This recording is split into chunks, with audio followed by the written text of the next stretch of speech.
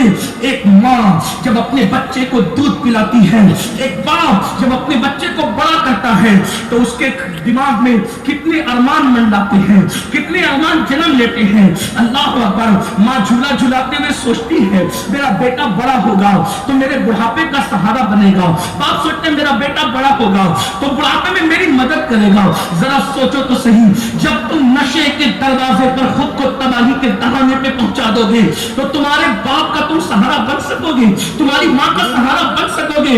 آج نشہ کرنے والوں کی مائیں مسجدوں کے دروازوں پہ بیٹھ کر کے بھیک مانگ رہی ہے. نشہ کرنے والوں کا باپ بڑھاپے میں بھی لوگوں کی نوکری کرتا نظر آ رہا ہے. اے میری قوم کے جوانوں, نشے سے دنیا بھی تباہ ہوتی ہے, نشے سے آخرت بھی تباہ ہوتی ہے. اور پھر اللہ کے سچے نبی نے فرمایا کہ نشہ کرنے والا قیامت کے دن اٹھے گا یا تو سور کی شکل لے کے, خنزیر کی شکل لے کر, یا تو بندر کی. اسی پر نہیں بلکہ یہ بھی فرمایا نشہ کرنے والا جب اٹھے گا اس کی آنکھوں سے خون اور پیپ بہ رہا ہوگا, اس کا چہرہ مست ہوگا, اس کے منہ سے پاخانے کی الٹی ہو رہی ہوگی, وہ پاخانے کی الٹی کرتے کرتے اٹھے گا. چند لمحوں کے نشے کے لیے اپنی دنیا اور آخرت کو تباہ مت کرو, اپنی دنیا اور آخرت کو برباد مت کرو. میری قوم کے جوانوں, تمہیں پڑھنے کے لیے, آگے بڑھنے کے لیے, تمہیں بوجھ بننے کے لیے نہیں, بوجھ اٹھانے کے لیے. نشے سے صحت خراب ہوتی ہے. گٹکا چھوڑ دو, تمباکو چھوڑ دو, سگریٹ چھوڑ دو. سگریٹ بھی مت پیو, اس سے پھیپڑے خراب ہو. ہنسنے کی بات نہیں ہے. اپنے نبی کو دیکھو, اللہ کے رسول علیہ السلام نے پوری زندگی وہ کھانا نہیں کھایا جس کھانے کو کھانے کے بعد سستی آتی. جو کھانا سست کر دے وہ کھانا بھی حضور نہیں کھاتے تھے. تو جو چیزیں کینسر پیدا کریں کیوں کرتے؟ زندگی بہت قیمتی ہے, زندگی بہت قیمتی ہے. جوانی کے نشے میں سگریٹ پینے والوں, اپنے ہاتھوں سے اپنی دولت کو آگ لگا کر کے دھوئیں میں اڑا رہے ہو. مرنا نہیں ہے, اللہ کی عدالت پہ پہنچنا نہیں ہے. قرآن کہتا ہے اَيَحْسَبُ الْإِنسَانُ أَن يُتْرَكَ سُدًى, کیا انسان یہ تصور کرتا ہے اللہ اس سے حساب نہیں لے گا؟ فَمَن يَعْمَلْ مِثْقَالَ ذَرَّةٍ خَيْرًا يَرَهُ وَمَن يَعْمَلْ مِثْقَالَ ذَرَّةٍ شَرًّا يَرَهُ. ایک ذرے کے برابر نیکی کی ہوگی اللہ تم سے وہ بھی پوچھے گا, ذرے کے برابر برائی کی ہوگی اللہ تم سے وہ بھی پوچھے گا. سگریٹ پینے والوں, کیا تمہیں احساس نہیں ہے کہ رسول اللہ کی امت کی غریب عورتیں آج لوجوں میں بک رہی ہیں اور تم سگریٹ پی رہے ہو؟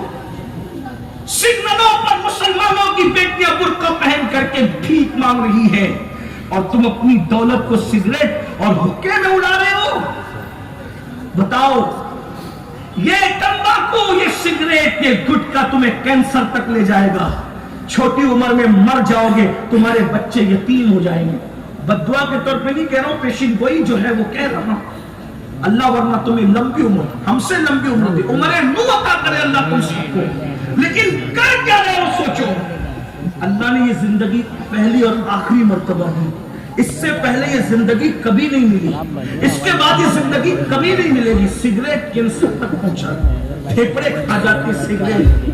نوجوان عورتیں بیوہ ہو گئی سگریٹ کی وجہ سے, گٹکے کی وجہ سے, یہ تمباکو اور گٹکے کی وجہ سے. چھوڑ دیجئے, ہمارے مذہب میں اس کی اجازت. اللہ کے رسول نے کبھی میدے کی روٹی نہیں کھائی. کیوں؟ اس لیے کہ میدہ آدمی کو سست کر, حالانکہ نہ ناجائز ہے نہ حرام ہے. حضور علیہ السلام نے کبھی کچی پیاز اور کچا لہسن نہیں کھایا کیونکہ اس سے منہ میں بدبو آتی. ہمارا ایمان ہے رسول اللہ اگر کھا بھی لیتے تو حضور کے منہ میں کبھی پیاز کا اثر ظاہر نہ ہوتا.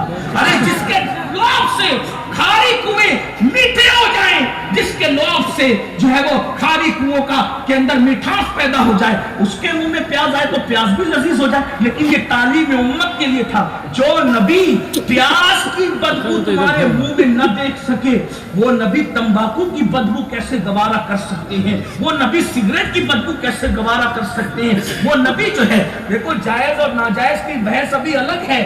میں صرف آپ کو اصلاح معاشرہ کے نظریے کے تحت دے رہا ہوں. کینسر ہو رہے, گلے لٹک رہے,